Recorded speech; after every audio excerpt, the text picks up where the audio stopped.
자, 여러분, 예수 믿는 것 어렵지요? 어때요? 믿음이 어려워요? 쉬워요?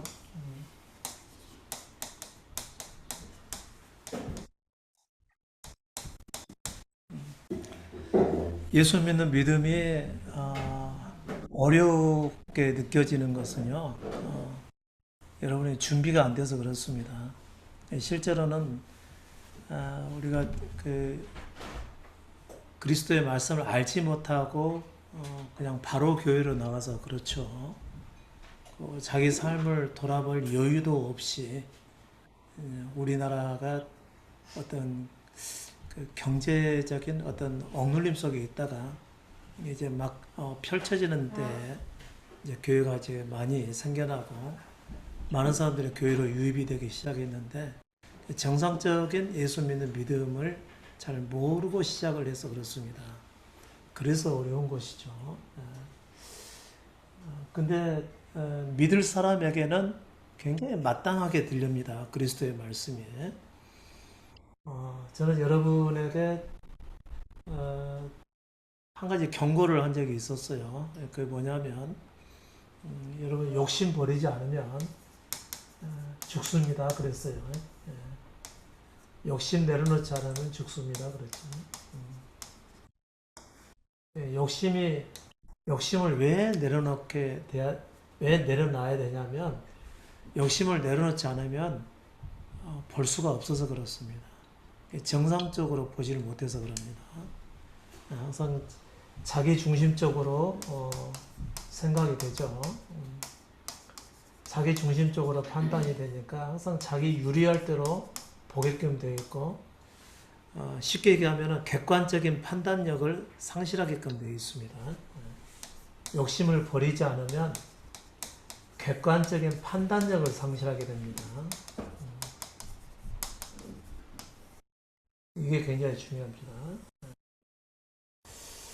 근데 대개는 자기를 못 보는 것이 가장 문제이죠.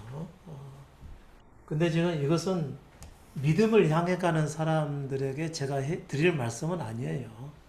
왜냐하면 본래 믿음을 시작할 때는 이걸 내려놓고 시작하는 거거든요.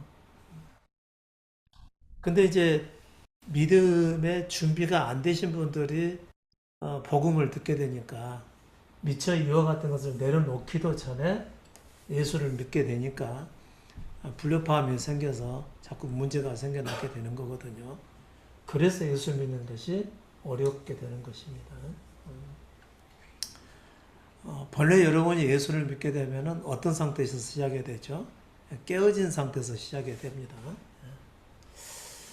깨어짐에서 시작하는 거죠. 어떤 깨어짐이죠? 내가 사는 것. 내가 사는 것이 아무런 의미가 없는 거구나. 그래서 아무런 희망이 없는 상태를 여기서 발견을 해야 되는 겁니다. 근데 여러분 아직 이 지점에 이르지 못했어요. 그러니까 절망 상태가 아니라는 것이죠. 절망 상태가 아니니까 여러분은 자연인의 본성의 다스림을 받고 있는 거죠. 자연인의 본성이 뭐죠? 자꾸 자기를 높이려고 하는 교만에 있습니다. 자기를 높이려고 하죠.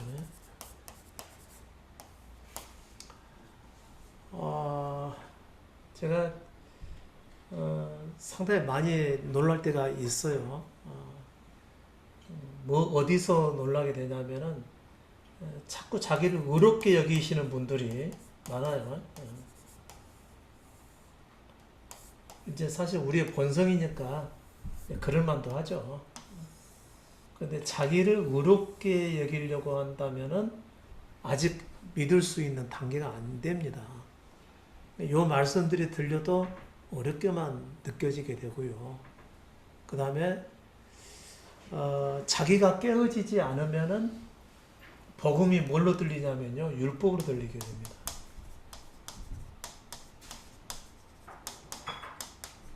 복음이 율법으로 들려요. 그러니까 내가 어떻게 죽어야 되는가, 이 문제를 놓고 고민하게 되고요. 그 다음에 내가 어떻게 해서 주님을 잘 믿을 수 있을까라고 하는 그런 시도를 계속해서 하게 되는 것이죠. 그 율법적 삶을 잘 모르기 때문에 그런 것이라는 거죠. 그러니까 복음은 그냥 내려놓으면 돼 그러는데 아예 안 내려놔지는데 어떻게 자꾸 내려놓으라는 얘기예요. 이것은 율법으로 들었기 때문에 그런 겁니다. 그런데 복음으로 듣게 되면 거기 그거 스스로 살지 않아도 돼 그래. 예? 스스로 살지 않아도 되는 거예요. 정말 이렇게 받아들여지는 것이 복음이거든요. 그러면서 자기 속에서 편안함이 올라와야 되는데 그것도 버려지는 것도 자기가 또 버려야 될 어떤 율법이라고 생각을 하는 것이죠. 십자가를 진다고 하는 것은 자기를 죽은 자로 여기기 때문에 자기가 뭔가를 해야 될 부담을 느낄 필요가 없는 거거든요.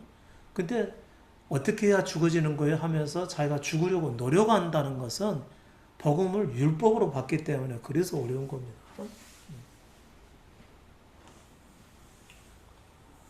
복음이 율법으로 들리는 거죠.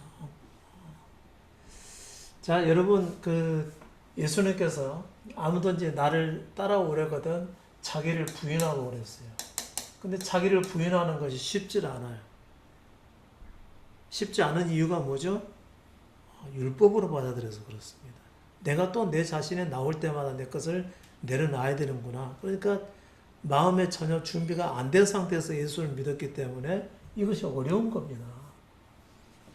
그런데 믿을 시기가 돼서 자기가 지금까지 살아온 것이 아무런 의미가 없고 어떤 결과도 만들어내지 못했다고 하는 사실을 알고서 그리고 나서 복음을 듣게 되신 분들은요, 그걸 기쁨으로 받게 되거든요. 기쁨으로 받기 때문에 자기를 부인하는 것도 그렇게 어렵게 여겨지지 않는 겁니다. 이건 내 생각에 자고 툭 내려놓습니다. 이건 내 감정에서 난 거냐고 툭 내려놓게 되거든요. 혹시라도 어떤 욕심이 내 속에서 나와서 나를 힘들게 할더라도 잠시 잠깐 잊어버리고 욕심 가운데 취해 있을 경우에는 욕심 속에 살아갈 수가 있어요. 근데 그거 자기 욕심인데 라고 누군가가 얘기를 해주잖아요. 그런가 하면서 그때 내가 잠깐 잊었네 하고 바로 내려놓는 거거든요. 그것은 자기에게 굉장히 자기 짐을 내려놓는 일입니다. 그게 힘든 일이 아니라는 거죠. 근데 여러분들은 자기에 대한 죽음을 받아들이는 것도 자기가 죽으려고 하고 자기를 부인하는 것도 애써 자기가 부인하려고 하고 그러니까 안 내려놓는다는 얘기죠. 포기하지도 않고 이것을 복음을 율법적으로 받아들여야 된다. 받아들이는 거라 얘기죠. 그러니까 내가 뭔가를 또 하나 지켜야 될 어떤 말씀이라고 생각을 한다는 거죠. 그러니까 복음은 우리가 스스로 살아갈 수가 없기 때문에 예수 그리스도께서 살아주시기 위해서 그분에게 모든 걸 다 맡기라고 하는 것이 복음이거든요. 근데 어떤 사람들은 이렇게 생각을 해요. 맡기는 것도 어렵더라. 뭐죠? 그거 좀 내려놓으세요. 힘드니까. 근데 힘든 것도 내렸다. 이게 말이 되는 얘기입니까? 근데 너무 그런 걸 자연스럽게 말을 한다는 거죠. 내려놓으면 굉장히 쉽고 간편한 것을 가지고 내려놓은 것을 어렵게 여긴다고 하는 것은 뭐죠? 또 하나 율법으로 받아들이기 때문에 그렇다는 거죠. 그렇게 받으신 분들은 아직 믿을 준비가 안 돼 있어서 그런 겁니다. 뭘 못 봐서 그러죠? 자신이 죄인이라는 사실을 못 봐서 그런 거죠. 자신이 죄인이라는 사실을 못 봤기 때문에 그런 거죠. 죄인의 본성은 뭐죠? 자꾸 자기를 어렵게 여기려고 하죠. 왜 그러죠? 뭐가 자기에게 선이고 악인지 알고 있거든요.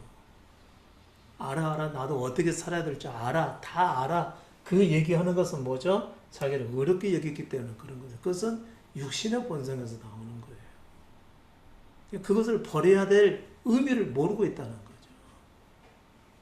아직 믿음의 단계에 이르지 못한 거죠. 그리스도의 말씀을 듣고 따를 준비가 안 돼 있는 겁니다. 적어도 이제 우리 인조에는 이 정도 수준에서 오셔야 됩니다.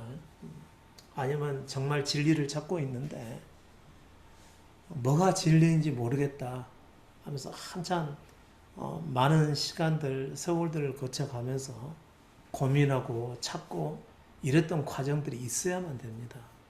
그런 과정이 없이 복음을 듣게 되면 또 하나 내가 지켜야 될 율법으로 듣게 된다는 것이죠. 그런데 조금 일찍 들으셔서 율법을 들리시는 분들이 있을 수도 있어요. 그런데 문제는 뭐냐면 어느 정도 듣다 보면 말씀을 이해를 하셔야만 됩니다. 적어도 1, 2년 안에는 적어도 그 부분이 알아져야 돼요. 복음의 의미가. 근데 그 복음의 의미가 알아지지 않고서 계속해서 흘러가게 되면 이분은 믿음을 받을 수 없는 분입니다. 그런 분들에 대해서는 제가 일단은 포기하죠. 내려놓죠. 왜냐하면 믿음이 들어갈 수가 없거든. 그 상황에서는요. 가끔씩 이제 그 세상의 이치를 말씀해 드리고, 그리고 왜 우리 자신이 살아가는 것이 어렵고 또 힘든 데다가 자꾸 인생에 꼬이게 만들고 좋지 않은 결과를 나타내는가에 대해서 얘기를 할 때 혹시라도 귀가 열릴 수 있는 그 시간들이 오지 않을까라고 하는 바람 때문에 그냥 그대로 두는 것이지, 믿을 수 있다고 하는 희망이 있어서 그냥 두는 것이 아니라는 거죠. 적어도 저는 우리 연주에 오시는 분들에게 두 가지를 얘기하죠. 두 가지의 기대가 있죠. 하나는 평범한 삶이라도 제대로 사시라. 평범한 삶이라도.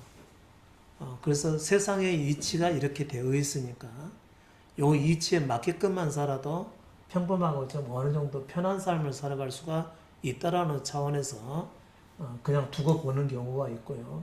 또 하나는 정말 어떤 사람들에게는 정말 복음을 제가 요구를 하죠.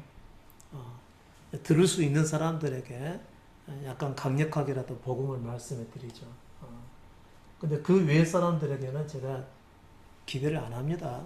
왜냐하면 아직 믿을 수 있는 사람이 아니기 때문에 그런 겁니다. 여러분은 조금 속이 상할 수는 있는 문제죠. 근데 여러분 아직 자기 전제가 깨어지지 않는 상황이면요, 믿으려고 해도 안 믿어져요. 안 믿어지고 여기서 나눠주는 말씀들이 오히려 굉장히 막 부담이 될 수가 있어요. 여기서 말씀을 들을 때 여러분 마음에 부담이 오면요, 그분은 율법으로 들리는 겁니다. 근데 율법으로 들려도 어느 정도 기간이 지나면은 알아져야 돼요. 깨달아져야 돼요. 아, 이게 율법이고 내가 살려는 것이었구나. 이 사실을 2년 내에는 사실 깨달아야 돼요. 근데 그 이상 넘어가면은 도무지 들리지 않는다는 얘기입니다. 그래도 혹시 모르니까 1년을 더 기다리고 또 1년을 기다리고 이렇게 갈 수는 있어요.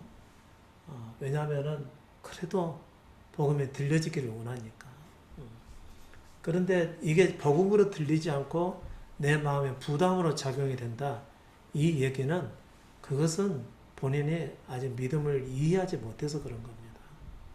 그러니까 자기가 자기를 부인해야 되는데 내가 얼마만큼 더 부인해야 되느냐 이렇게 물어보시는 분들, 내 십자가를 지고 오는데 십자가 지는 거 진짜 힘드네 힘들어 이러신 분들은 평안하라고 십자가 지라고 그러고 평안하라고 자기를 부인하라고 그러고 평안하게 살아가도록 하기 위해서 그리스도께 다 맡기고 따라만 가라고 그러는데 그게 부담스럽게 여긴다면은 이건 믿음을 도무지 이해하지 못하는 것이죠.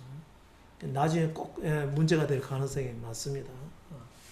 그러니까 저는 여러분들이 어느 자리에 있든지 간에 자기를 빨리 보실 수가 있어야 돼요. 자기를 보지 못하면은 이제 누가 되냐면 적그리스도가 됩니다. 적그리스도가 된다는 얘기는 그리스도를 믿기 위해서 다니는 것이 믿는 게 아니고 자기 존재를 위해서 그리스도를 믿기 때문에 다른 그리스도를 믿게 되는 거거든요. 이게 같은 가족 안에 있으면서도 불구하고 다른 믿음을 쫓는 것입니다. 제가 시작하기 전에 여러분께 말씀드렸습니다. 본래 깨어지면은 사실 이것도 의미가 없다는 것을 알기 때문에 욕심을 안 부려요. 그런데 지금 깨어짐의 전 단계에 계신 분들에게 자꾸 이런 말씀을 하니까 이것은 또 이제 부담스럽게 들리는 거죠. 아, 저 꼭 나 들으라고 하는 소리구나. 이렇게 들리신 분들 계세요? 그게 율법적으로 들리는 겁니다. 지금. 여러분 자신을 위해서 욕심을 내려놓으라고 그런 건데 내가 요즘 좀 뭐에 좀 욕심을 부렸더니 목사님 벌써 감 잡고 또 나보고 들으라고 하는 소리구나. 이렇게 들으면 저에 대한 감정이 생기겠어 안 생기겠어요?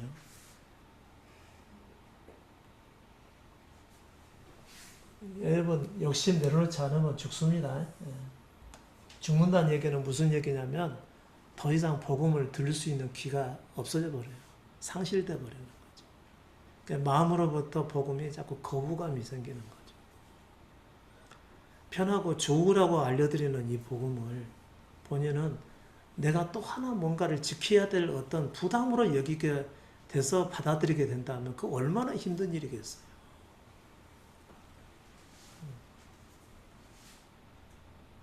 그래서 대표적으로 이제 가끔씩 제가 말씀해 드리는데 십자가 복음을 알기는 아는데 뭐 자기를 부인해야 되고 자기 십자가 져야 되고 뭐 이런 말씀을 하는데 그렇기 때문에 우리는 우리가 가지고 있는 모든 것을 다 뭐 팔든가 내려놓든가 처분하든가 이래야 되고 그리고 어떤 경우에라도 그거 보세요. 자기 십자가를 지어야 되는데 라고 하면서 굉장히 강조하게 됩니다. 강조하게 되는데 그게 마음의 부담으로 다가올 수가 있어요. 왜냐하면 율법으로 말을 하니까 그런 겁니다. 사람마다 전부 단계가 있습니다. 자기가 깨어져야 되는 단계가 있고 내려놔야 될 단계가 있거든요. 그러면 그것을 깨어지거나 내려놓을 단계가 아니면요. 오래 기다려줘야 돼요. 그분께서 물론 일하실 때가 있어야 되겠죠. 그런데 이제 제가 여러분에게 말씀드렸던 것처럼 자기를 온전히 주님 앞에 다 드릴 줄 알면은 그분이 행하시거든요. 근데 자기를 드릴 줄 모르게 되면은 그분의 행하심이 없습니다, 삶에서. 그분의 행하심이 나타나지 않으면 절대로 겸손에 이를 수가 없어요. 겸손해지지 않는다는 거죠. 그러니까 자기 일을 보고서 아, 나의 이런 면이 있었구나. 그리고 내가 자꾸 내 욕심에 따라서 믿으려고 했구나라고 하는 것이 알아지는 때가 와야 된다는 거죠. 여러분 겸손이 뭐죠? 스스로 살려고 하지 않는 것이 겸손입니다. 무척 어려워요. 그러니까 복음을 받아들일 단계에 있지 않으신 분들이 듣고서 겸손해 주려고 하게 되면 이 겸손은 또 하나의 짐이 되는 겁니다. 이 율법적으로 받아들이는 거라는 거죠. 그런데 내가 할 수 없으니까 그건 내려놓으셔도 됩니다. 라고 했게 되면 그걸 합당하게 여기고 그냥 내려놓으신 분들은 겸손해지게 되거든요. 그리고 복음 받아들이는 것이 아주 쉬워요. 내가 이렇게 살아도 되는 건가? 이렇게 하는 것처럼 말이죠. 근데 복음이 부담스럽게 들리고 어떤 짐처럼 느껴지잖아요. 그건 더 힘들죠. 되게 이제 우리 십자가 복음을 전하는데 율법적으로 전하시는 분들이 있어요. 집에 있는 것을 모두 다 팔아서 오셔야 됩니다. 뭐 이렇게 얘기한다던가요. 그 다음에 분명히 내가 살아갈 삶이 학교도 다니고 직장도 다니고 있는데 직장 다 내려놓고 오십시오. 아니면 학교 그거 다녀봐야 세상을 위한 삶밖에 더 되겠습니까 하고 학교도 그만두게 만들게 하고 헌신하게 만든다는 거죠. 이것은 스스로 살게 하는 것이지 예수로 살아가는 게 아니잖아요. 그것은 더 율법적으로 가르치는 거라는 거죠. 그런데 희한하게도 율법에 속한 사람들은 그것을 옳게 여겨요. 이런 것을 더 옳게 여겨요.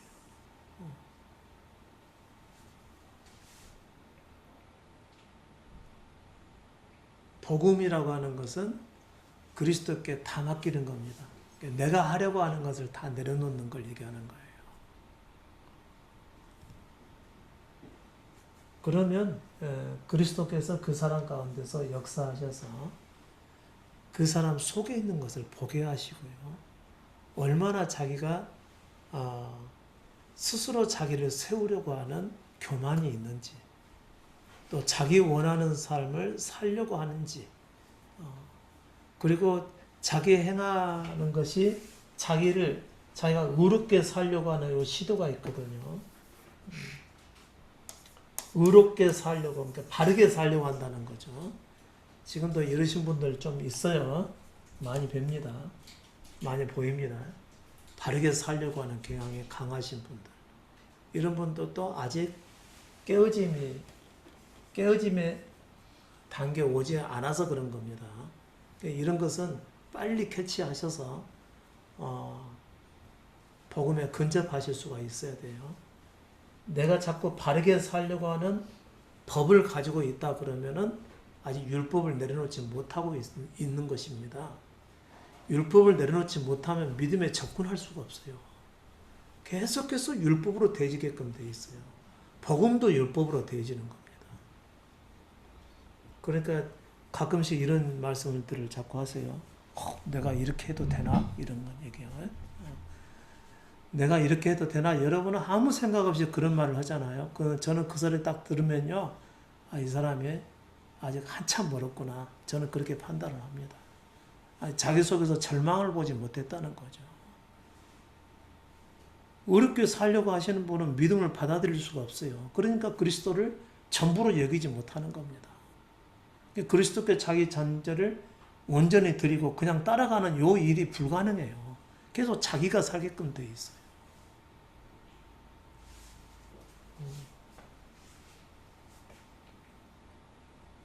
우리 주변에 같이 보고 있어서 함께 복음을 따라가는 형제인 줄 알고 계실 가능성이 많은데요.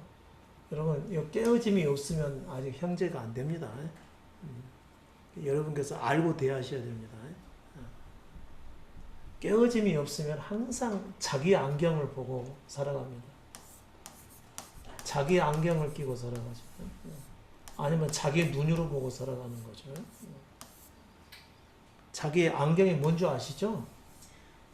자기만의 살아가는 삶의 틀을 얘기하는 겁니다. 그 틀로서 다른 사람을 보기 때문에 모든 사람을 자기를 판단 기준으로 삼는 겁니다. 자기 생각에 맞지 않으면 그 사람은 틀린 거고요. 자기 생각에 맞으면 그 사람을 호의롭게 대할 수가 있는 것이고요. 그 다음에 자기 눈을 가지고 보시는 분들이 있죠. 하다못해 안경이라는 말을 쓰지 않았을 때 하나님께서는 계시록에서 뭐라고 그러죠? 제발 안약을 좀 사서 발라보게 하라는 거죠. 안약. 이게 영적인 눈 아니에요? 믿음의 눈인데 거기다 안약을 어떻게 발라? 참 재밌는 표현 하시는 것이죠. 눈이 병들었다는 겁니다. 네 눈은 병들어서 뭘 제대로 보지 못하고 항상 왜곡되게 보고 있다 이런 얘기입니다. 이게 안약을 발라서 보게 하라 이런 의미인 거죠. 이 의미가 뭐냐면요. 율법을 버리지 못했기 때문에 그런 겁니다. 물론 율법을 자기가 버리고 싶다 해서 막 버려지는 것은 아닙니다. 그런데 여러분이 복음을 듣고서요. 아셔야 되는 거죠. 적어도 우리가 믿음에 접근하시려면은 율법이 버려져야 되는 겁니다. 믿음에 접근하려면 율법이 버려져야 되는 거예요. 아직도 여러분의 마음속에서는 자기만의 잣대가 있습니다. 자기만의 어떤 방식이 있고요. 규칙과 규율이 있습니다. 아직도 여러분은 이거 아직도 가지고 계세요. 이걸 갖고 계시잖아요. 그러면 선과 악을 분별해서 선악으로 살고자 하는 삶이기 때문에 남을 판단하게 돼야 하네요. 반드시 남을 판단하게 되어 있습니다. 이게 자기 안경이거든요. 이게 자기의 망가진 눈이거든요. 요 틀 안에서 다른 사람을 보고 판단하게끔 되어 있는 것이죠. 이게 옳을 리가 없죠. 제대로 보일 리가 없는 겁니다. 그러니까 여러분께서는 혹시 누군가와의 어떤 말을 듣고서 판단을 하게 될 경우에는 어떻게 해야 되는 거죠? 항상 쌍방의 입장을 다 들어보고 판단하셔야 되죠.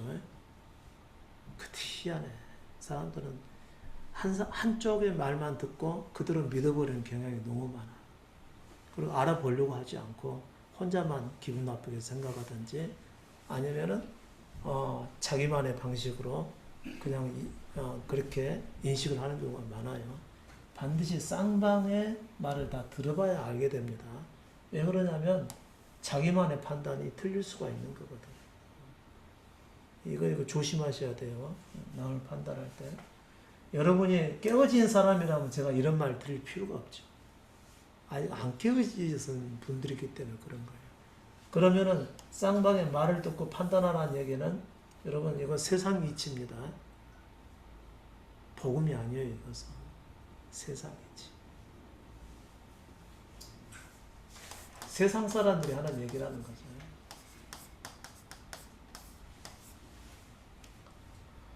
남을 판단할 때는 쌍방의 말을 다 들어보고 나서 판단하라. 이게 맞다는 거죠. 근데 이것도 여러분들이 잘 못한다는 거죠. 그러니까 세상 이치 안에서도 잘 못 산다 이런 얘기입니다. 또 한 가지 제가 말씀해 드릴게요. 여러분 불평하는 사람을 세상 이치에서 뭐라고 합니까? 세상 이치는 불평하는 사람과 가까이 하라고 그래요? 멀리 하라고 그래요?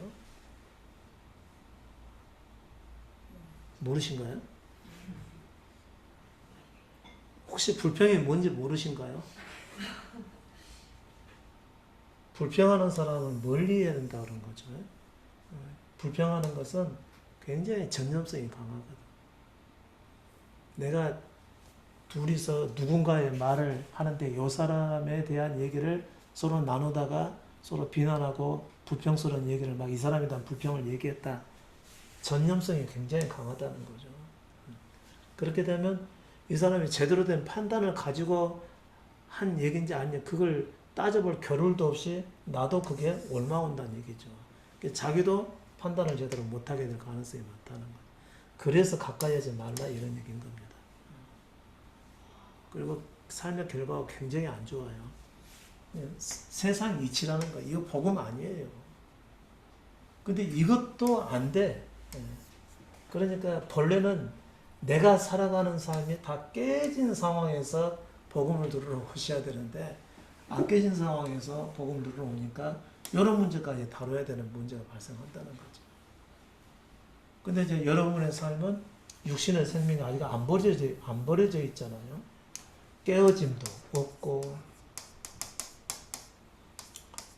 육신의 생명으로 여전히 살아가고 있고 자기를 부인하려고도 하지 않고 안 내려놓는다는 거죠.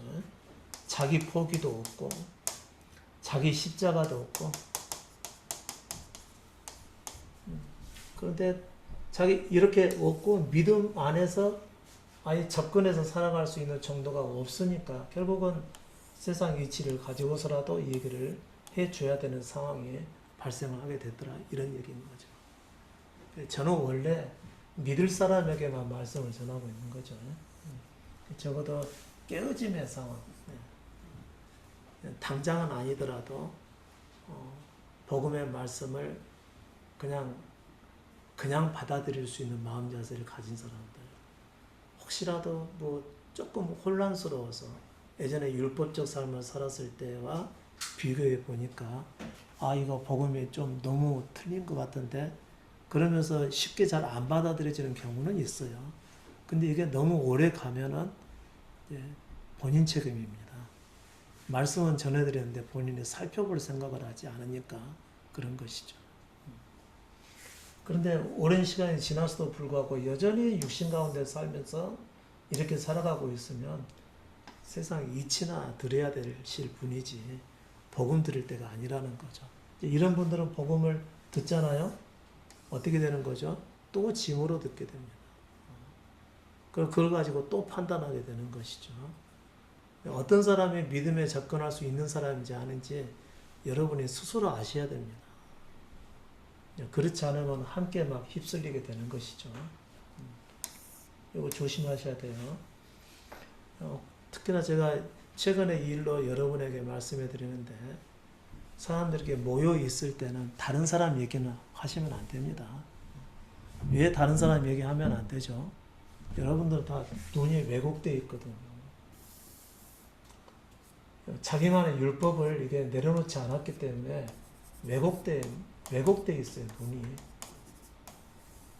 제대로 못 본다는 거죠. 그리고 복음이 원하는 것은 섬김이나 그리고 용납, 그리고 덮어줌, 이런 것에 해당하는 거죠, 복음은요. 근데 왜곡된 눈으로 판단하게 되는 사람은 아직 율법 안에 있기 때문에 계속해서 판단하게 돼 있다는 거죠. 당연히 불평으로 나오고 정죄로 나오겠죠. 이 결과는 뭐예요? 항상 분리가 되는 겁니다. 싸우고 분리가 되고. 그래서 서로 찢어지게 되고 이런 상황이 항상 나타나는 겁니다. 이게 육신 안에 있기 때문에 그런 것이죠. 육신 안에 있는 자들은 항상 나눠지게끔 되어 있는 겁니다. 근데 복음을 얘기하는 것은 뭐죠? 복음 안에서는 뭐가 있어요? 그래서 긍휼을 받는 거죠. 다른 사람이 잘못을 보더라도 감싸 안거나 그걸 불쌍히 여기거나 또 그와 같은 것이 자기 안에도 있기 때문에 함께 긍휼히 여겨서 자기를 내려놓고 그리스도께를 향하는 거. 이게 믿음의 사람들이거든요. 근데 이제 우리 인조회 내에서도 이 두 부류의 사람들이 같이 있기 때문에 여러분께서는 분별력이 있어야 됩니다. 제가 복음을 전하기 위해서 대하시는 분이 있고, 그 다음에 평범한 삶이나 살아가시라고 대하시는 분이 있다는 거죠. 이런 분들은 제가 기대를 좀 안 합니다. 한다 하더라도 아주 멀리 보고 있는 것이죠. 이건 단순간에 되는 게 아니거든요.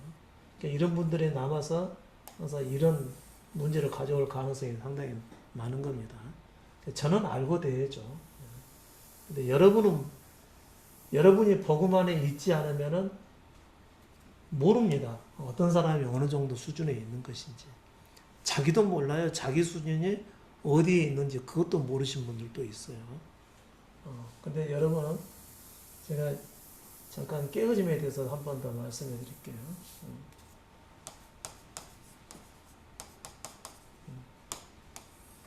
아직 안 깨어지신 분들은 율법 안에 있는 겁니다. 그럼 율법 안에 있는 사람들은 복음도 율법으로 받습니다.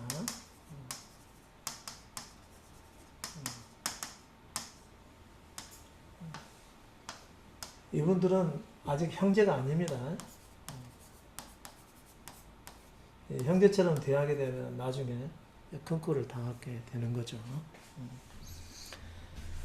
그래서 이런 경우에만 여러분께서는 거리를 두라고 제가 말씀해 드리는 거죠. 거리 두지 않게 되면은 여러분이 좀 봉변을 당할 가능성이 많아요. 그러니까 오시는 분들이 모두 자기만 볼 줄 알면 얼마나 좋겠어요. 근데 자기를 보는 게 아니라 항상 다른 사람을 보거든요. 그 사람은 율법 안에 있기 때문에 그런 겁니다. 모여서도 모인 사람들, 당사자들 얘기만 해야 되지 다른 사람 얘기하는 것은 아직 율법 안에 있기 때문에 그런 겁니다. 그러신 분들은 조심하셔야 되죠. 다른 사람 얘기하는 거 아닙니다. 깨어진 사람들은 괜찮아요. 깨어진 사람은 다른 사람 얘기를 하더라도 쉽게 비방을 하거나 그 다음에 그 사람들을 자기식으로만 판단하거나 이런 일이 거의 없어요. 깨어지신 분들은. 근데 안 깨어지신 분들이 항상 문제가 되는 것이죠. 다른 사람 얘기하지 마십시오. 왜냐하면 다른 사람 얘기하시려면은 모두의 말을 다 들어봐야 돼요. 그렇지 않으면은 객관적인 판단력에 의해서 내린 판단이 아니기 때문에 항상 문제를 가져오게 되는 겁니다.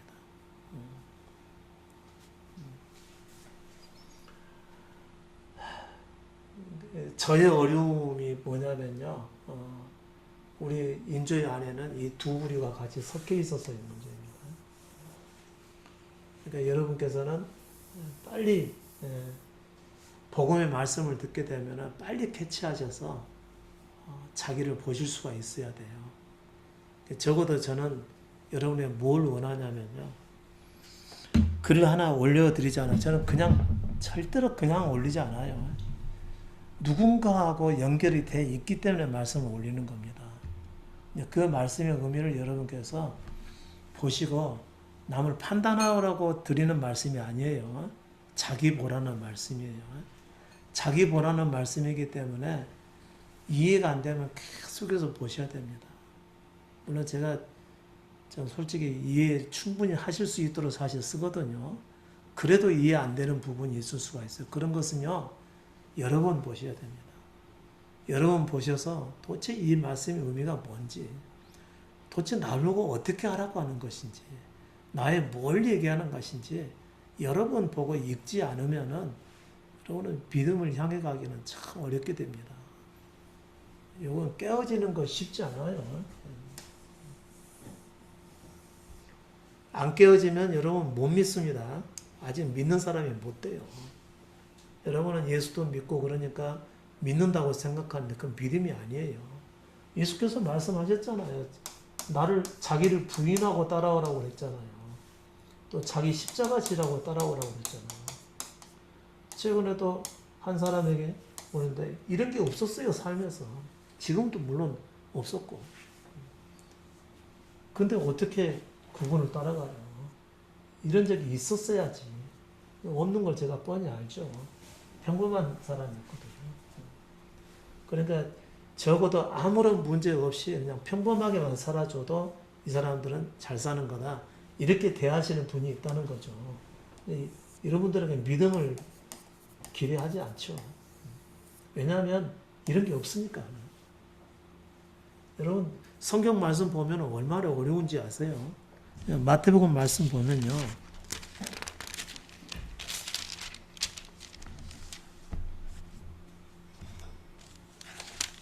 4장 17절 말씀 보면 회개하라 천국에 가까웠느냐. 이 말씀이 얼마나 어려운지 아세요?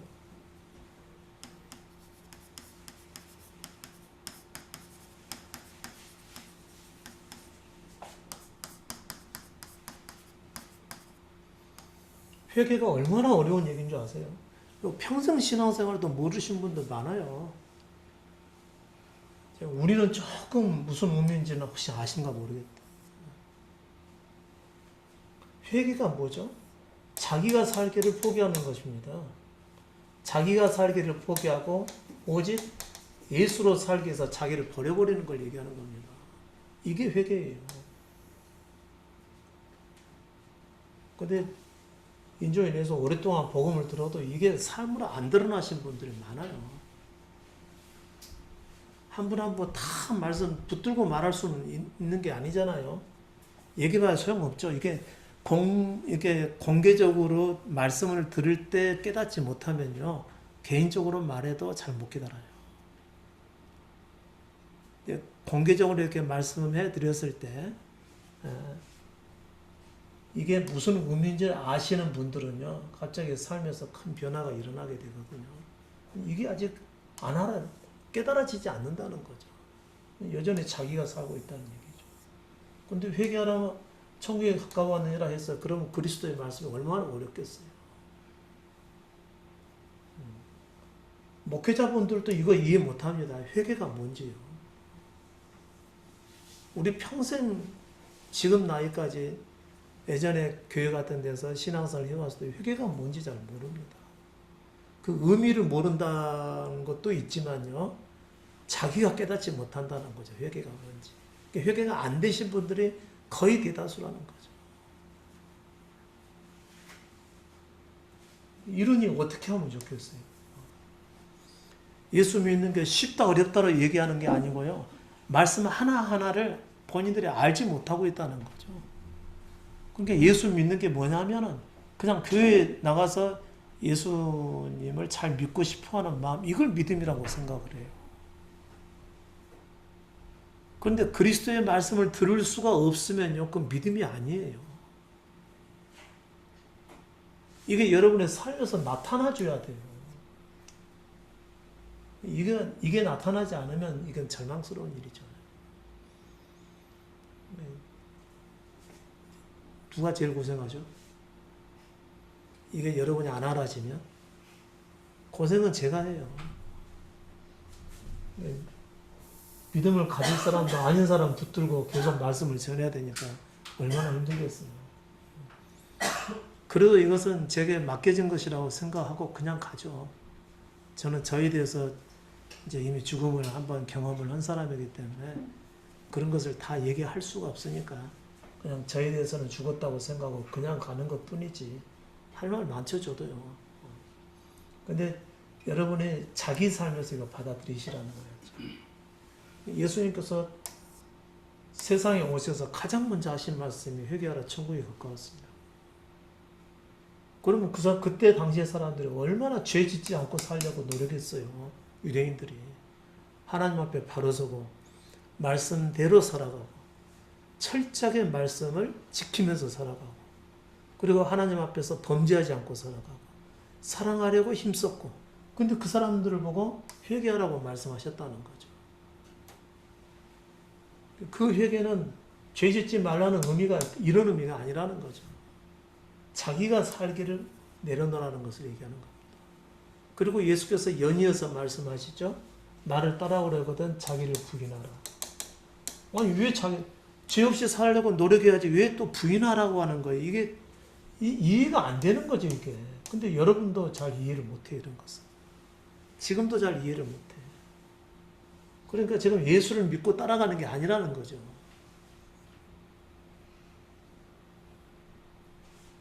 먼저 이렇게 깨어지면 순간이 찾아와야 되는 거예요. 깨어지지도 않으신 분들에게 제가 자꾸 자기 부인하라고 얘기하니까 이런 것이 율법적으로 받아들여지는 것이죠. 또 자기 십자가 지라고 하니까 이것도 율법적으로 받아들여져요. 목사님 안 죽어져요.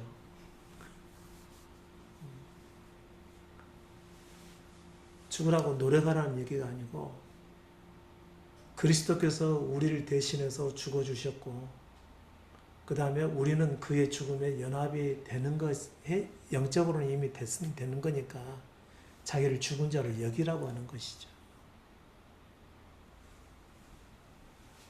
그런데 자기 십자가를 지라고 제가 강조를 하게 되면 여러분은 무지만 부담스럽게 받아들인다는 거죠.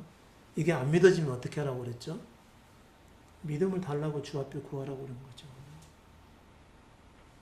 그리고 그보다도 더 먼저 주님께 모든 걸 맡겨드리라고 하는데 맡겨드리지도 않고 전혀 말씀을 안 넣는 거죠.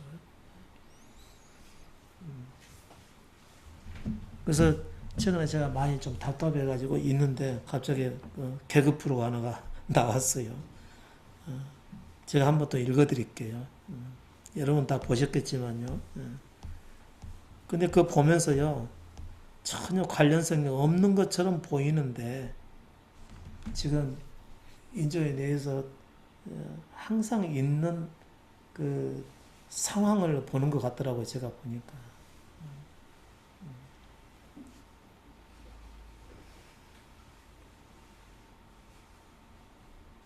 그 전에 거네.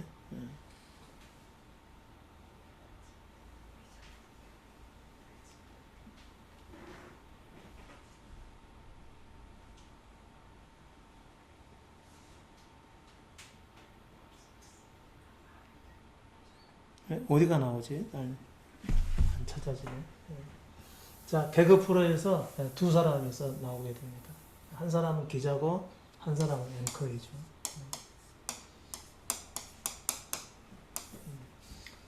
기자가 얘기를 하는 거예요. 여러분, 요즘에 세수가 안 거쳐가지고 이제 요 세수에 대해서 기자가 이제 리포트를 하게 되는 거죠. 그때 세수가 요즘 너무 바빠가지고 자기가 세수를 잘 못했었는데 이런 것이 자료로 다 나오네요.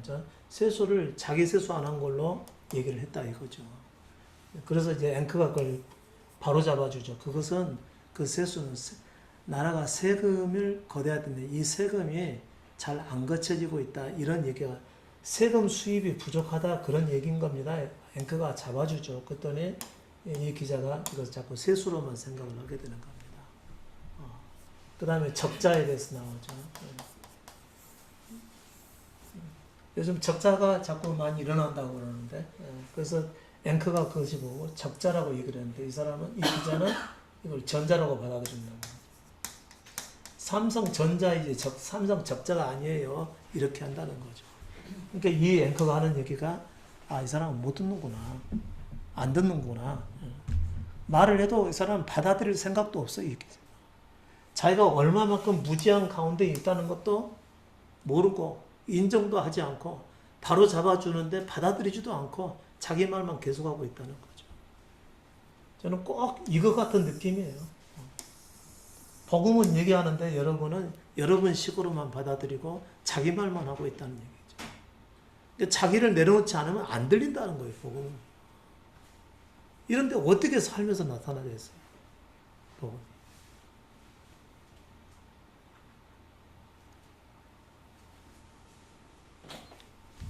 갑자기 이 포를 딱 보면서 저건데 막 절망스러운 거예요. 갑자기 제가 이제 너무 불쌍하다는 생각이 들기도 하고, 언제까지 이렇게 안 들리신 분들 붙들고 말씀을 전해야 되는가 이런 생각도 들고 그러죠. 근데 그 정도로 사람은 서서히 깨집니다. 서서히. 그러니까 본인도 깨질 준비가 돼야 돼요.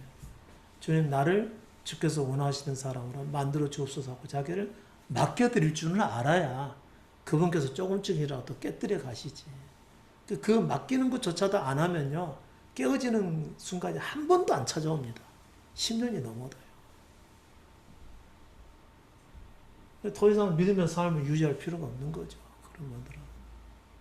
그러니까 단 한 번이라도 깨져서 복음이 이런 거구나, 어떤 빛이라도 비쳤으면은 그래도 이것이 진리라고 하는 것을 알거든요. 근데 그조차도 못했으니까 진리를 전혀 깨닫지 못하게 되고 진리 안에 남아있을 수도 없게 되는 것입니다. 여러분, 요 믿음은 요 깨어짐에서부터 시작을 하게 되는 거죠. 자, 방금 제가 회개에 대한 말씀을 해드렸었는데,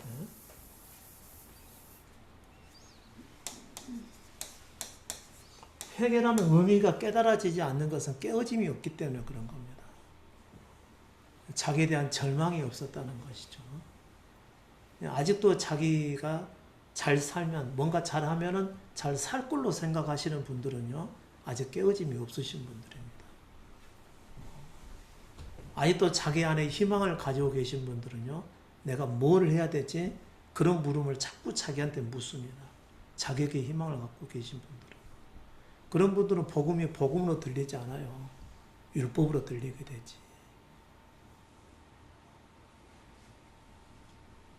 그런 사람이 누구였었죠? 예수님의 제자 중에? 가룟 유다잖아요. 자기가 안 깨진 상황이 있잖아요. 자기 생각이 틀리다는 것을 모르고 있다는 거죠. 그러니까 그리스도께서 십자가에서 곧 죽으러 가신다는 말씀을 하시니까 내가 기대했던 그리스도가 아니라는 사실을 그때 알게 됩니다. 그래서 팔아버리는 거예요. 이게 엄청난 배신으로 나타나게 되는 거죠. 자기를 내려놓지 못하게 되면 다 그와 같은 사람이 돼버리는 거예요. 네, 잠깐 좀 쉬었다 하시죠.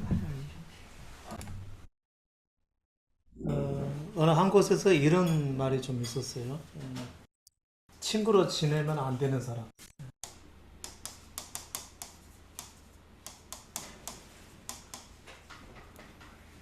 친구로 지내면 안 되는 사람.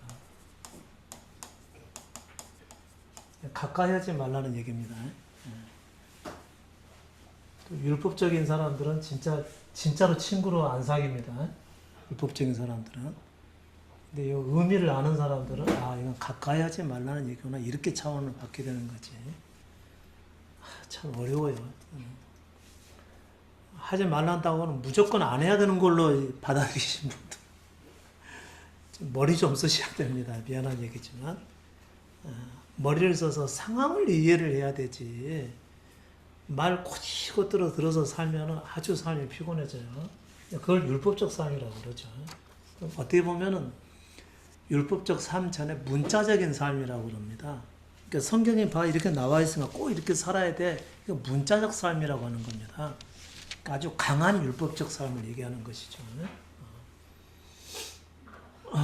아니야, 목사님 하지 말라고 그랬어. 이거 하지 마. 이것은 강한 율법적 삶이에요, 이게. 여러분 삶에서 이게 금방 막 나와요.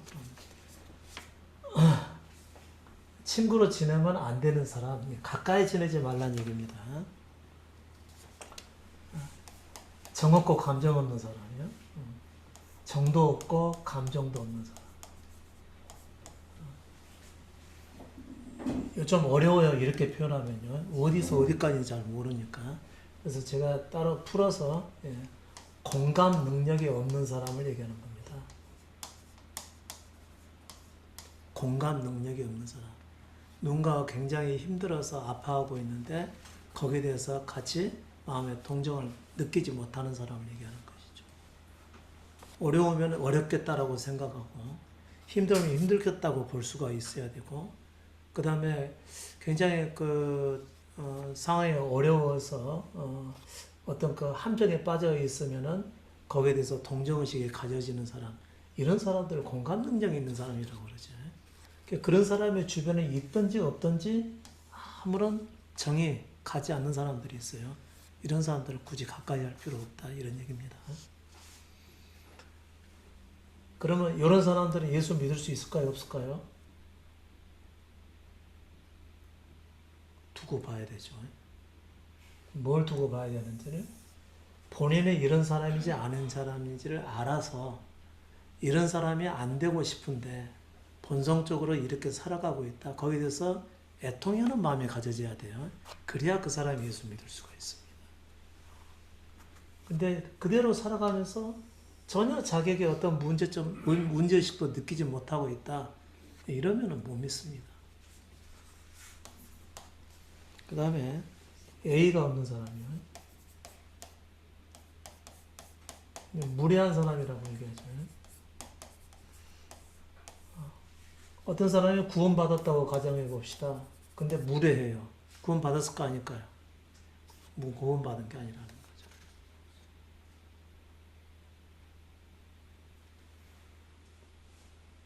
고린도서 13장 보게 되면 사랑은 무례하지 아니하며 있거든요. 네. 그러니까 하나님의 사랑을 소유한 사람은 절대 무례하지가 않습니다. 근데 이제 그것은 믿음 이후로 이제 보는 것이고요. 이 경우는 지금 제가 일반적 예를 얘기하는 겁니다. 세상 이치요. A가 없는 사람들하고는 좀 가까이 하시는 것을 좀 주의하셔야 됩니다. 그러니까 무슨 어려운 일을 같이 한다든가, 그 다음에 같이 사업을 한다든가, 그 다음에 힘든 일을 나눠서 한다든가, 또 뭐 돈을 빌려준다든가, 또 돈을 빌려받는다든가, 이런 거 절대 하시면 안 됩니다. A 없는 사람들은 아예 그 사람은 뭐가 문제냐, A가 없어서 문제가 아니라 본 바탕이 인간으로서의 삶을 살아가기 어려운 사람을 얘기하는 겁니다. 그런 사람을 A가 없는 거죠. 그러니까 A가 어느 정도 갖추고 있다 그러면 그 사람은 어느 정도 인간적 삶을 살아갈 수 있는 바탕이 되어 있는 사람을 얘기하는 겁니다. 근데 이제 실제로 우리 주변에 무례한 사람들 많이 있어요. 저 사람이 무례하다고 생각이 되면 여러분 가까이 하지 않으셔도 됩니다. 아니야, 성경에 사랑하라고 써 있어. 사랑해야 돼. 이런 사람들은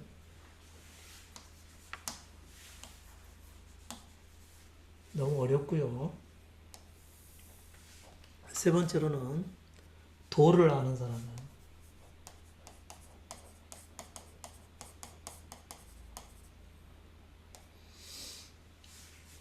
이렇게 말씀해 드리면 여러분께서 예수 믿는 게 진짜 어렵다 이런 생각을 하게 될 수가 있는데요.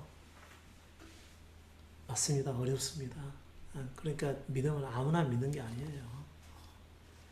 워낙 우리가 아무나 다 교회로 들어가서 예수를 믿었기 때문에 그러는 것이지 실제 예수 믿는 것은 정말 아무나 믿는 게 아닙니다. 도를 아는 사람이 이제 돼야 되는데 도를 알지 못하면은 가까이 지내서는 안 됩니다. 이 도가 무슨 도죠? 그 도리도 얘기하는 거죠. 인간의 도리, 인간의 도리를 아는 사람. 그 다음에 자기 위치를 알고 거기에 걸맞게 행동하는 사람을 도를 아는 사람이라고 얘기를 하는 겁니다. 그러니까 도를 모르는 사람은 절대로 친구로 지내서는 안 되는 사람이라는 거죠. 알고는 지낼 수 있어요. 눈인사하고. 그런데 가까이 지내서는 안 될 사람을 얘기하는 겁니다. 여기에 머물러 있는 사람들은 예수 믿어도 믿을 수 없는 사람들입니다. 적어도 믿으려면은 이건 내려놔야 돼요. 아니면 본인이 이런 자기 모습을 보고서 애통해 하든지. 네 번째로는 능력이 없는 사람들.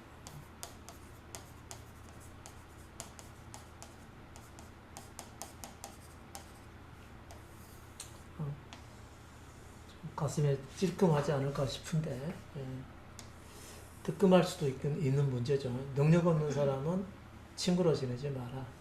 어떤 능력이냐. 아까 비슷한 얘기로 공감 능력 제가 말씀해 드렸는데요. 여러분 기본이 섬김이 있어야 됩니다. 어려운 사람 보게 되면 또 힘든 사람을 보게 되면은 마음을 같이 할 줄 알아야 되고 옆에서 섬겨줄 줄 아는 사람이어야 됩니다.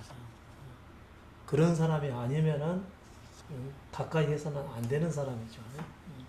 성경을 모르시는 분들 의외로 많습니다.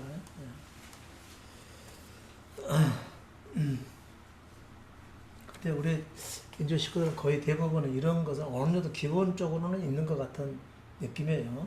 섬김에 있는 능력이요. 섬김의 능력을 얘기하는 겁니다. 근데 받기만 하고 줄 줄 모르는 사람들, 이런 사람들은 능력 없는 사람이라고 말씀해 드린 거죠. 받기만 하고 줄 줄 모르는 사람들.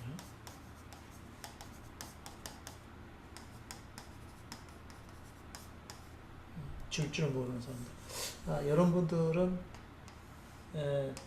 예수 믿기 진짜 어렵습니다. 예수 믿는 것도 어렵지만 세상적으로도 환영받지 못하게 됩니다. 그러니까 받았으면 줄 줄 아셔야 돼요. 억지로라도 줄 수 있을 줄 알아야 됩니다. 억지로라도. 여기서 말하는 능력은 그 능력을 얘기하는 겁니다. 섬김의 능력이요. 그 다음에 제일 여러분께서 좀 잘 아셔야 될 것이 소문이나 비밀을 퍼뜨리는 사람 있죠. 자기 입을 못 지키는 사람. 이렇게 해서 크게 5가지로 나와 있습니다. 그러니까 여기에 해당하시는 분들은 이 땅에서 살아가는 것조차도 어려운 사람들이라는 거죠. 평범하게 살아가는 게 아니고 항상 이런 사람들 주변은 시끄러워요. 시끄럽고 말이 많고 다툼이 있고요. 결코 평탄치가 않죠. 왜 이렇게 타고났는지는 저도 잘 몰라요. 물론 이제 우리는 그 아담의 부패한 생명 때문에 사실 타고났는데, 근데 모든 사람이 다 그런 건 아니잖아요. 모든 사람이 그런 건 아닌데, 여기 이 부패한 생명을 가지고 태어나서 이렇게 살아갈 수밖에 없는 건데, 이렇게 살아가는 사람들은 그냥 짐승처럼 살아가는 거라고 보면 되는 거죠. 오직 자기 유익을 위해서만 살아가는 것이죠. 최근에도 제가 어떤 사람 가까이 하지 말라고 그러고 했었죠. 40대, 50대가 되기까지 진리를 찾아본 적이 없는 사람들, 뭐가 진정한 삶이고 어떻게 사는 것이 인간다운 삶인지를 고민해 본 적이 없는 사람들, 또 어떤 절대자를 찾거나 어떤 뭐 종교를 찾거나 어떤 진리를 찾거나 이런 것을 찾아본 적이 없는 사람들은 어떤 사람이라고요? 하나님도 포기한 사람이라는 거죠. 그 나이 먹을 때까지 그랬다며. 그러니까 사람은 그 구원받기에 합당한 사람이면은요, 하나님께서 평생에 걸리는 문제니까 분명히 그 사람의 마음에 영혼을 향한 마음을 심어주고 진리를 찾고자 하는 마음을 넣어주게끔 되어 있습니다. 그것은 나중에 넣어주는 게 아니에요. 거의 타고나면서부터 또 자기를 인식하는 그 순간부터 그것을 찾게끔 되어 있습니다. 그런 사람들은요. 꼭 교회를 다녔어야 된다, 아니다, 이걸 떠나가지고 진리를 찾고자 하는 마음이 기본적으로 갖고 있는 사람들이 있습니다. 그런 사람들이 나중에 이제 믿음을 갖게 되는 것이지, 그런 것도 없는 사람들은요, 40, 50대가 됐음에도 불구하고 아직도 그런 것이 찾지도 않았고 찾은 적도 없었다. 진리가 무엇인지 의문을 가진 적도 없었다. 이런 분들하고 가까이 지낼 필요가 없다. 그런 얘기인 거죠. 의외로 우리는 우리 인조의 식구 외에 또 세상적으로 같이 다른 사람들과 만나서 생활을 하다 보면요, 세상 사람도 만나게 되고 그들과 함께 시간도 보내게 되고 또 식사도 하게 되고 또 어려운 짐도 같이 지게 되고 뭐 그럴 수도 있죠. 있는데 나이가 많이 됐어도 진리를 향한 마음을 갖고 있지 않다. 그러면 여러분 포기하십시오. 가까이 지내는 거 포기하시라는 거죠.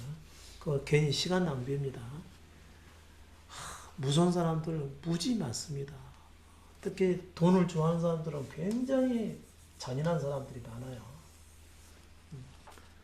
돈이 이 사람들에게는 우상이기 때문에 그 돈을 우상 삼은 사람들은요, 피눈물도 없습니다. 그래서 제가 가장 주의하라고 하는 사람들이 어떤 사람이 경제인들을 주의하라고 합니다. 오직 이 사람들은 돈이면 뭐든지 하는 사람들이거든요. 뭐 어느 순간 누군가가 지도새도 모르게 죽어나가도요, 눈 하나 깜짝하지 않고 또 자기 길이 막히게 되면 얼마든지 그런 살인자가 될 수가 있는 거고요. 무서운 사람들입니다.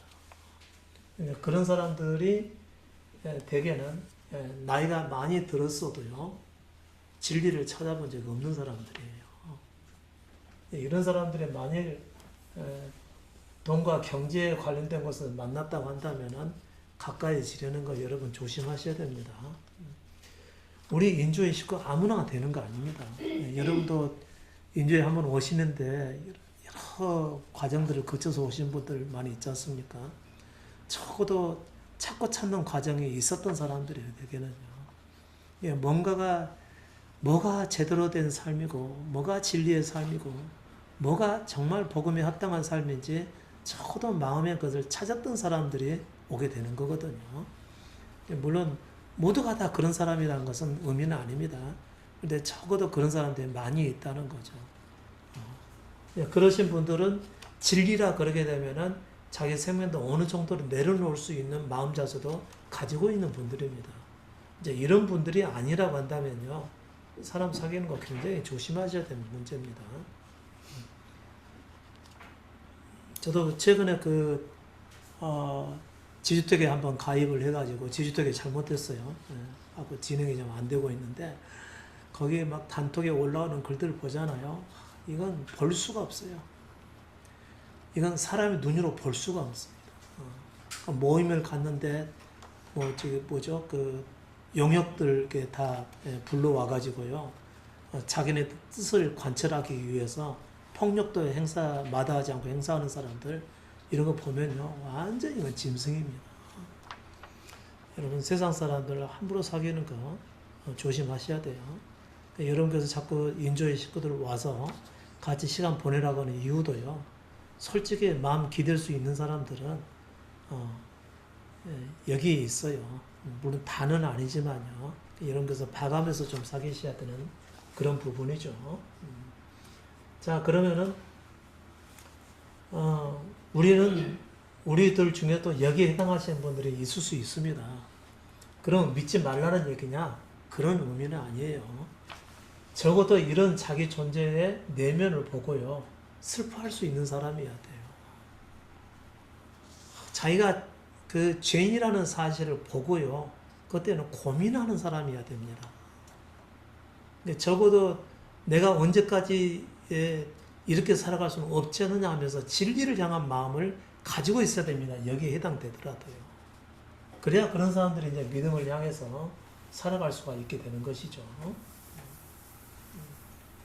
써드렸습니다. 이거 돈 좋아하시는 분들, 여러분도 돈 좋아해서도 안 되고요. 돈 좋아하는 마음 누구나 있습니다. 있는 건 알지만요. 그래도 그것보다도 진리를 또 구하시는 마음이 있기 때문에 이 말씀을 듣게 되는 거거든요. 근데 돈 외에는 없는 사람들은요, 절대 가까이 하지 마시라는 거죠. 나이가 들어서도 돈 외에는 없는 사람. 오직 그것만이 목표인 사람들은요, 절대로 친구로 지내서는 안 됩니다. 지금은 괜찮다 하더라도, 아무리 인격적으로 보인다 하더라도, 사람의 내면은요, 항상 선과 악을 같이 공유하고 있습니다.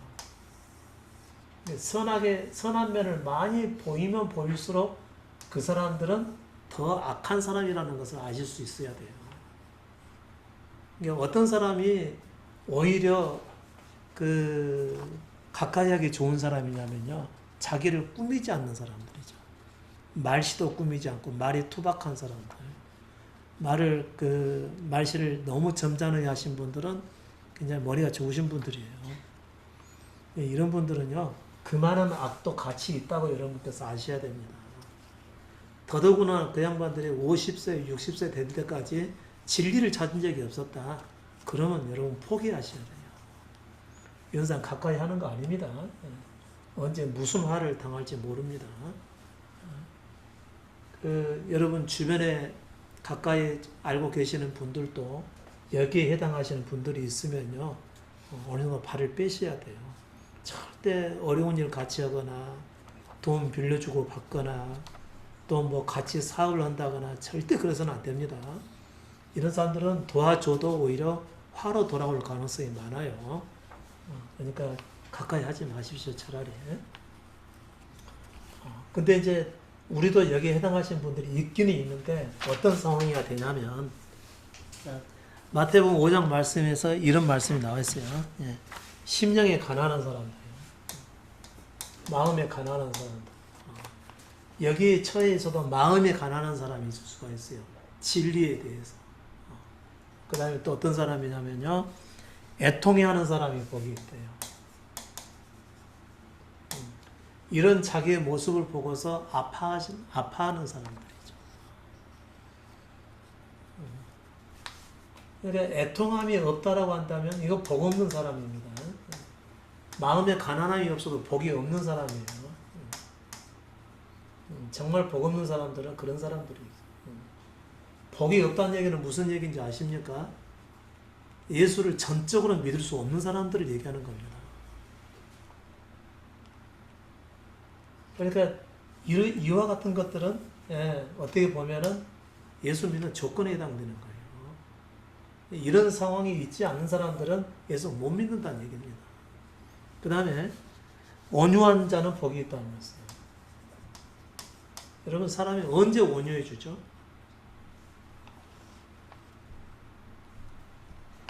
우리 온유하고 같이 있을 때 온유해집니까?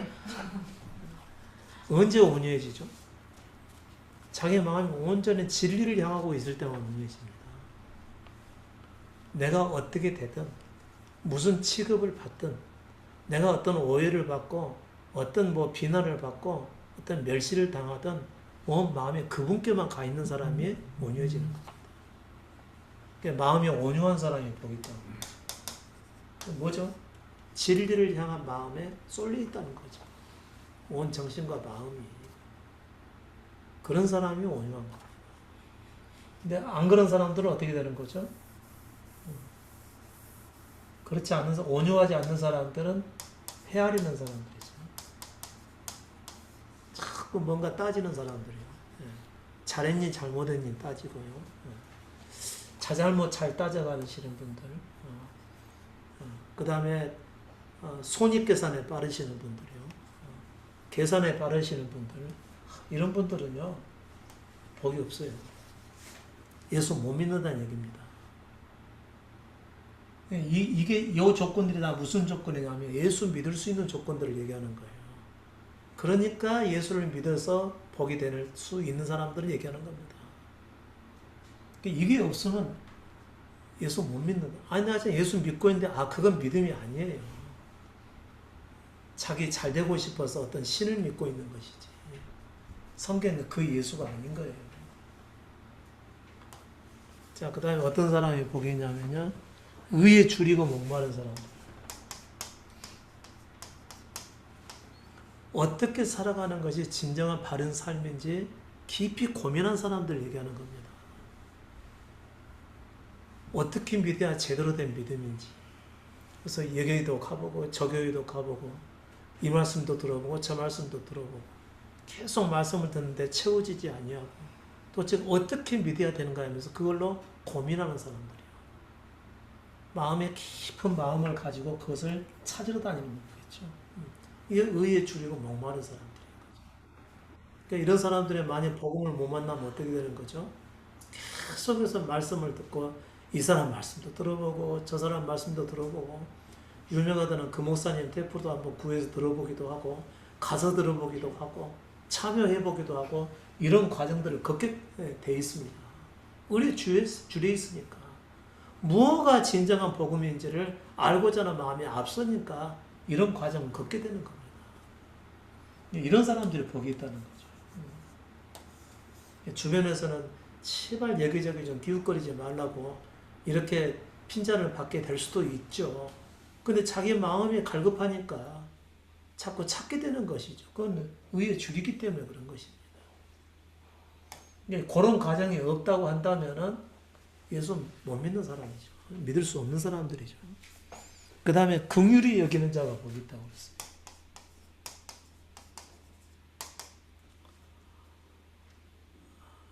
어떤 사람이 다른 사람을 긍휼히 여길 줄 알죠? 여러분, 굉장히 어려움에 처한 사람들을 도와줄 줄 아는 사람들은 어떤 사람일까요? 자기도 그렇게 어려워 본 적이 있었던 사람이죠. 어떤 사람이 배고파가지고 먹을 것에 대해서 먹어야 되는데 줄인 상태에 있는데 아무도 도와주질 않아요. 근데 그 사람 보니까 정말 짠한 생각이 들었다. 그건 뭐 어떤 사람일까요? 자기도 배고파 본 사람이기 때문에 그런 거죠. 그런 사람들에 갔을 때 그 사람을 불쌍히 여기는 마음이 생기는 것은 자기 안에서 한번 어려움을 경험해 본 적이 있기 때문에 그렇게 불쌍히 보게 되는 겁니다. 긍휼히 여긴다는 것은 뭐죠? 불쌍히 여긴다는 것이죠. 자기가 불쌍해 본 적이 있었던 사람만이 다른 사람을 불쌍히 여길 수가 있게 되는 거죠. 다른 사람을 불쌍히 여기는 마음이 없는 사람들은 못 믿습니다. 이건 동시에 다 있어야 되는 거예요. 어느 한 가지만 있어가지고 나 이제 믿을 수 있는 사람이네 이렇게 생각하시면 안 됩니다. 이건 다 있어야 되는 겁니다. 다 조금씩은 다 있어야 되는 거예요. 그러니까 다른 사람의 잘못을 보고서 그냥 넘어가지 못한 사람들은 헤아리는 사람들이죠. 온유가 없겠죠. 그 다음에 다른 사람의 잘못을 철저히 헤아리는 사람들은 다른 사람을 불쌍히 여기는 것도 없는 겁니다. 다시 말하면 자기 속에서 불쌍한 모습을 보지 못한 사람들이라는 거죠. 그러니까 어떻게 예수를 믿어요? 자기가 어떤 상황에 처해 있는지, 어떤 불쌍한 처지에 놓여 있는지도 모르는데 어떻게 예수를 믿어요? 어떻게 그런 상황에서 벗어나기 위해서 그리스도를 붙들 수가 있겠어요? 교회는 다닐 수 있겠죠. 교회에서 하라는 건 다 할 수는 있겠지. 그런데 정작 자신은 못 믿는 거예요. 이런 게 없으면 복이 없는 사람이겠죠.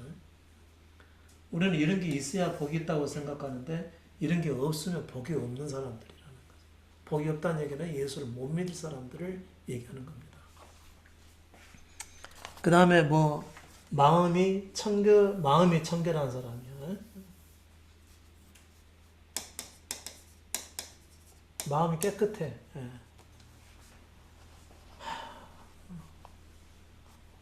마음에 자꾸 뭔가를 감추거나 거짓말 잘하거나 속이는 말 잘하거나 자기를 너무 잘 보이려 하거나 이런 사람들은 마음이 깨끗지가 않은 사람들입니다. 자꾸 감춰서 말하는 사람들이 있죠. 없다게 없다게 분명히 있는데 없다게 없다게 돈 받으러 온 사람한테 찾아오면 나 죽었다고 그래 뭐 이렇게 말하시는 분들 이거 다 더러운 사람들이라는 거죠. 정직하지 못한 사람들이죠. 다른 말로 하게 되면 정직이 없는 사람들, 속이는 말 잘하는 사람들. 실제는 이만큼을 가지고 있으면서 나 조금밖에 없어 이렇게 말하시는 분들, 있는 그대로 말하지 않으시는 분들, 청결하지 않아서 그런 겁니다. 항상 자기 속에 손해보고자 하는 마음이 전혀 없어서 자기 이속을 다 차릴 만큼 차리는 사람들은 말이 바르지 않습니다. 정직하지 못하다는 것이죠. 이런 사람들은 예수 못 믿습니다. 교회는 나올 수 있어요. 같이 참여도 할 수가 있어요. 근데 믿음을 가질 수가 없어요. 그 다음에 화평케 하는 사람이 복이 있다고 했어요.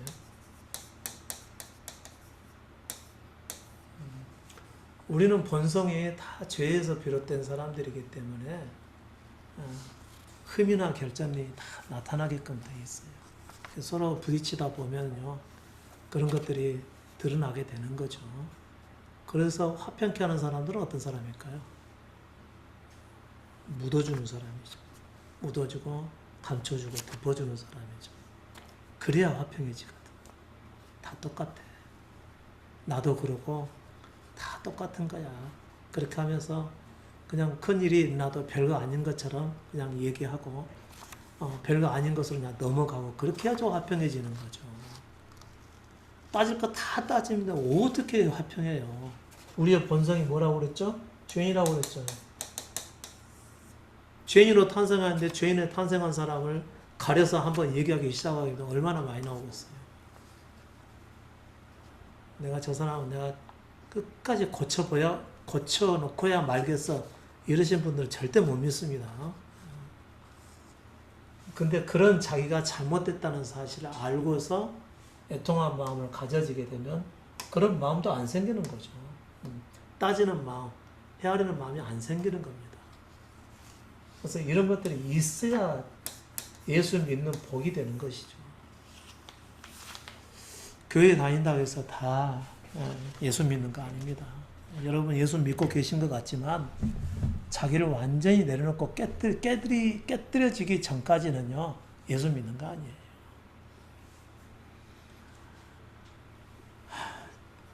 저는 여러분이 자기를 좀 볼 수 있기를 바라요. 여러분 스스로도 좀 보려고 해야 됩니다. 사실은 우리가 자기 성찰해서 자기 속을 제대로 보고 믿음에 근접하느냐 이런 것을 떠나서요. 진리를 알고자 하는 마음이 있으면 이런 말씀 하나하나가 들려올 때 그래서 그냥 쉽게 받아들이지 않고 자기 마음속에 깊이 받아들여서 정말 내게 이러한 같은 것들이 있느냐 하는 걸 따져 물어야 되는 것이고요. 또 나를 부인해야 되는데 어디까지 나를 내려놔야 되는 것인지, 또 나의 십자가를 진다고 하는 것이 언제 어떤 상황에서 어떻게 행하는 것이 나의 십자가를 지는 것인지 이걸 여러분이 자기 삶을 돌아보면서 생각해 본 적이 있어야 될 것 아니겠어요? 적어도 믿음을 향해서 가려면. 그런 거 하나도 없이 나는 예수 믿으니까 나 믿는 사람이야 이렇게 말한다면 어떻게 그 사람이 믿음을 가질 수가 있겠습니까? 예수님께서는 이와 같은 것들을 가지고 있는 사람이 복이 있다고 그랬어요. 여기서 말하는 복이 있다는 얘기는 오직 그분을 전부로 믿고 따라갈 수 있는 것을 의미하는 겁니다. 이런 게 없으면 절대 그분을 전부로 여기고 못 따라가게끔 돼 있어요. 자기 중심적으로 살게끔 돼 있지.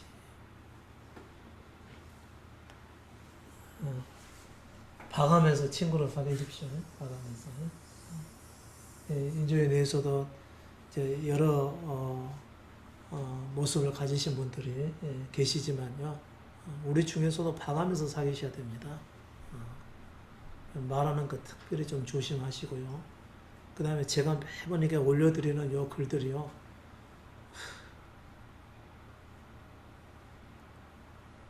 정말 하나님께서 여러분에게 주신 말씀이라고 생각한다면 절대로 대충 읽지 않을 겁니다. 뭐 깊이 따져서 본다고 해봐야 뭐 성경은 너무 어려워서 못 보는 거고요. 성경은 진짜 어려워요. 그래서 성경을 제가 풀어드리는 겁니다. 왜 성경이 어려운지 아세요? 복음서는 비교적 쉬워요. 어렵지만 서신서는 볼 수가 없어요, 여러분은. 전혀 이해 못합니다. 왜 그런 줄 아세요? 바울이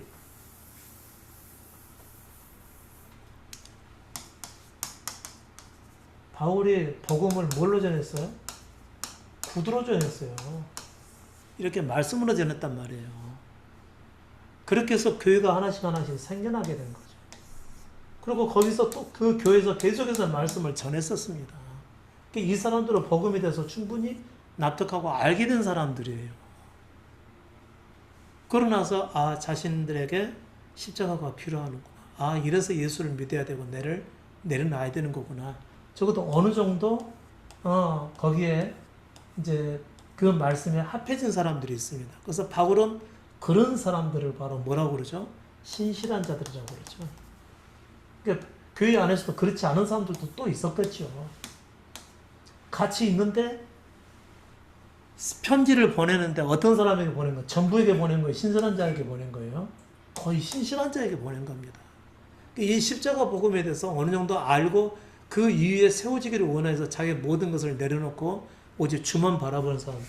다시 말하면 이와 같은 복 있는 사람들의 경우에 신실한 사람이라고 보게 된다는 거죠. 이런 사람들에게나 보내준 것이 서신서거든요. 근데 그렇게 살고 마음도 없는 사람들이 어떻게 서신서를 보고 알아요? 무슨 말인지 도무지 몰라. 기껏 보이면 뭐만 보이죠? 기도하는 대로 주시리라 이런 것밖에 안 보이는 거죠. 그러니까 다 자의식대로만 해석을 하는 것이죠. 서신서 여러분 모릅니다. 몰라. 그래서 제가 아예 안 보셔도 괜찮습니다라고 말씀해 드린 거예요. 대신에 정 보시려면 복음서 보시고 그것도 복음서도 어려워서 사실 못 보실 텐데 그래도 보고 싶으면 구약을 읽으라고 말했습니다. 구약은 그래도 분량은 많지만 크게 어려운 말씀들은 없거든요. 왜요? 율법적 말씀들이니까. 우리의 생명은 율법적 생명이기 때문에 구약의 말씀들이 쉽게 와 닿아요. 똑같은 율법적 말씀이라. 근데 신약은 영적 말씀이고 믿음이 관한 말씀이라 알아듣기가 어려운 거예요. 회개가 뭔지도 아직 몰라. 아까 말씀드렸지만. 그래서 회개 못하신 분들이 부지기수입니다. 아니 거의 99%, 99.999% 회개 안 한 사람들이. 우리 인조인 내에서도 회개 안 한 사람들 많고요. 회개가 뭔지도 아직 몰라. 본인이 율법 안에 있는데 율법 안에 있는 것이 뭔지도 모른다니까요. 알려고도 하지도 않고 모르고 있음에도 불구하고 아주 굉장히 담대해요. 너무 용감해요. 그러면도 불구하고 자기를 믿는 사람으로 생각을 한다는 얘기지. 회개도 안 했는데. 이러고 있으니까 얼마나 믿음이 어렵고 먼 길이겠어요. 근데 부름 받은 사람에게는 복음이 아주 쉬워요. 너무 기쁜 거예요, 이게. 그래서 예수님께서 천국 비유의 말씀에서 길가, 돌짝밭, 그 다음에 가시떨기, 좋은 밭, 여기에 해당한 사람들이 말씀을 들었는데 모두 어떻게 들었어요? 다 기쁨으로 들었잖아요. 비록 그 중에서 돌밭이 있었고, 그 길가가 있었고, 가시떨기 밭이 있어서 그랬지. 복음을 들어서 다 기쁨으로 들은 게 그 사람들 수준은 대단한 사람들이에요. 그 사람들 위주로 이제 글 써놨기 때문에 그렇겠죠. 근데 다수를 위해서 놓고 쓴 것은 결코 아니란 얘기죠. 그러니까 성경은 어떤 책이죠? 구원받을 사람에게 주는 책입니다. 그러니까 구원받을 사람이 아닌 사람들은요, 성경은 절대로 열리질 않아요. 그런 사람들이 아무리 봐야 무슨 소용이 있습니까? 성경을 뭐 몇십독을 해야 된다, 백독을 해야 된다, 필사를 해야 된다 이렇게 말하는 사람들은 성경에 안 보이는 사람들이 나오는 얘기입니다. 자, 여러분께 말씀해 드렸어요. 어떤 사람이 예수를 믿을 수 있는 사람인지. 그러니까 아직 여기에 이르지 않으신 분들은 제대로 된 믿음을 가질 수가 없는 분들입니다. 본인의 위치를 제대로 아셔야 된다는 거죠. 그렇게 됐을 때 어느 순간에가 깨어짐이 오는 겁니다. 깨어짐 후에 예수 그리스도를 주로 모시게 되고요. 그 다음에 자기를 부인하고 자기 십자가 지고 그리스도를 따를 수가 있는 겁니다. 제자가 된다는 거죠. 근데 제자가 되는 것이 얼마나 어려운 일인지 몰라요. 제발 여러분의 마음을 조금 더 좀 신중하게 갖고요. 그 다음에 진지하게 이 복음을 들으셔서 여러분의 삶으로 받아들이셔야만 됩니다. 안 그러면은요, 절대로 이 믿음의 비밀은 열리지가 않게끔 되어 있어요. 여러분에게 매번 드리는 이 말씀들, 하나님이시면 이렇게까지 얘기하겠습니까? 사람을 통해서 하시니까 이렇게 말씀을 주시는 것이지. 그러니까 여러분께서 말씀을 받으실 때 그분의 권위로 좀 말씀을 좀 받아주시기를 바라고, 제발 좀 이 말씀 안에서 자기 존재를 체험을 하셔야 됩니다. 그렇지 않으면 믿음이 열리질 않아요. 그러니까 쉽게 율법을 가진 자들의 말에 금방 현혹이 되는 겁니다.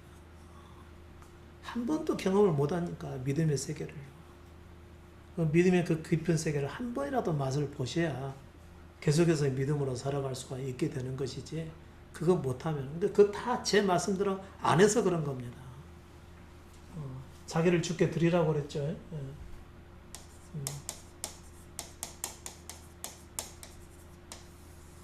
이것은 여러분이 어느 수준에 있든지 간에 무조건 제가 하라고 드렸습니다. 그렇게 되면은, 그분의 다스림이 있게 되면은 율법을 모르는 사람들은 자기를 보고 율법 안에 있다는 사실을 깨닫게 됩니다.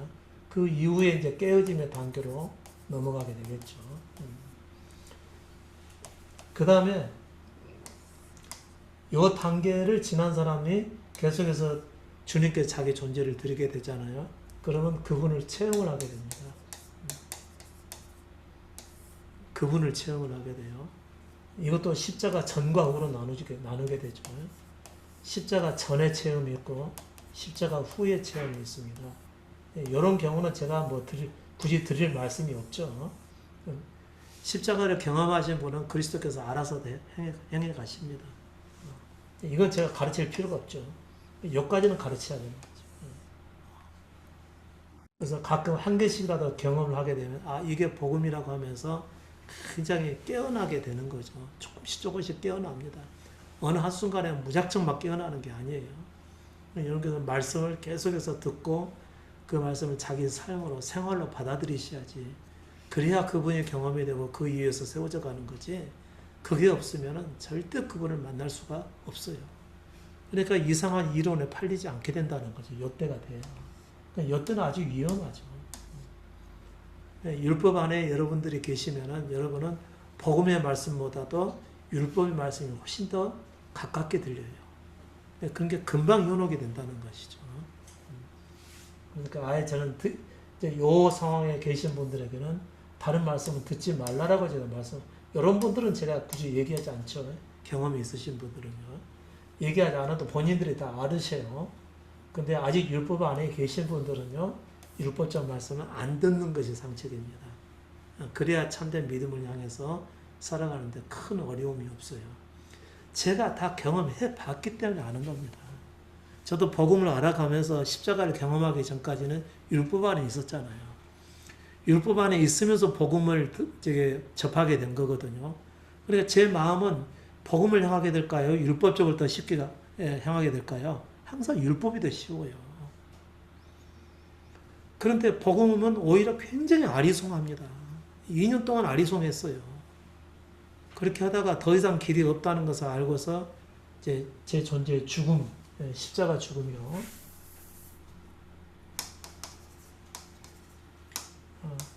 십자가 죽음을 제가 이제 체험하게 됐죠. 십자가 죽음을요.